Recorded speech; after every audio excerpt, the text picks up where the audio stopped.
I actually think power relations should be fundamental to the way we think about free speech, and they're not at the moment. But I think they should be because power ultimately determines not legal restrictions on free speech, but social restrictions. So there are things that people will not be prepared to say because there will be a cost that they bear for saying those things. And that cost will be social. It might be that they might lose their job, or it might be that they get ostracised from their community, or they might get rewards that are social from what they say. And often those social costs will be heavier than the legal cost of having to publish an apology or whatever it might be. So given you have these social costs that can be really significant, we need to recognise that those social costs are about power. It's about who has the power to impose them and who is powerless to impose them. I mean, at its base, free speech is about a contest of ideas. But what power does is it means that certain ideas don't really ever get the platform to be heard, or can't get the platform to be heard. Or not even ideas, certain people can't get the platform to be heard. And sometimes we don't want them to be heard, but other times we do. And so you can make what you want of the power relations that exist, and you can decide for yourself whether you're happy with the way that we regulate them, but you have to at least recognise it. You have to at least discuss it. It has to at least form part of your thinking on what sort of free speech regulation, social or legal, we want to have. I think the case against 18C is definitely arguable, and particularly the presence of offence as something that's actionable. I think I can totally understand that criticism. What I would say is you can't just read 18C, you have to read 18D. And 18D allows you to offend people, and it allows you to do everything that 18C says you can't, provided you do so reasonably and in good faith in the course of a public discussion. And there are a range of other exemptions as well. And that exemption actually is reasonably broad. Where you fall foul of it is where you're engaging in behaviour that's dishonest, or you're engaging in fabrications, or just obviously provocative distortions that are designed to vilify people or designed to humiliate people. And in that circumstance, it's not your argument that's the problem. It's not the argument or the contest of ideas that becomes off limits.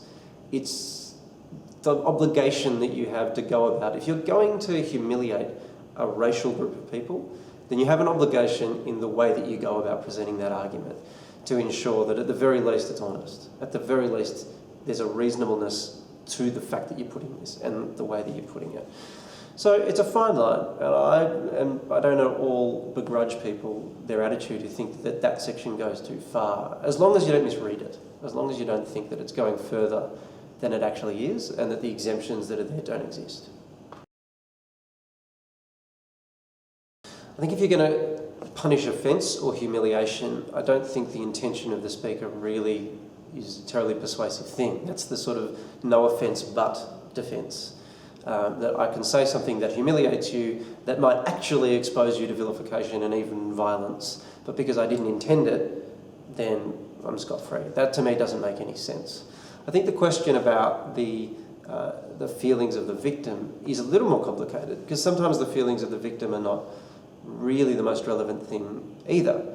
If the victim is particularly sensitive, or the victim feels that they've been humiliated, but nobody around them feels that they've been humiliated, and that they haven't really been lowered in the eyes of the community, then the fact that they might feel that way is bad, but it's not necessarily something that would be legally actionable. I think where it becomes a problem is where you are talking about an offence of, say, intimidation or something like that, which is really about where the victim or the victim group feels scared. They feel as though they are now more vulnerable.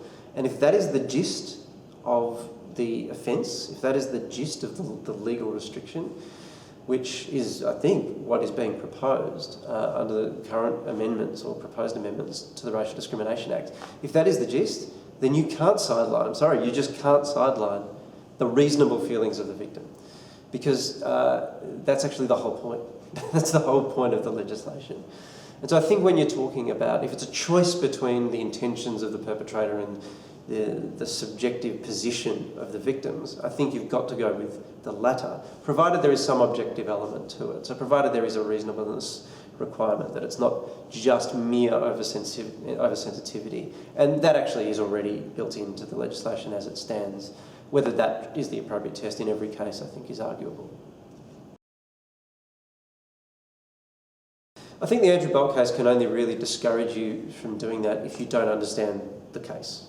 So if you've read a lot of media commentary or headlines about it, which is to say that you are no longer free to debate contentious things, or you're no longer free to criticise somebody else on religious grounds or whatever it is, if that's all you know of it, then you might be discouraged. My advice would be to go understand the case itself and understand the judgment.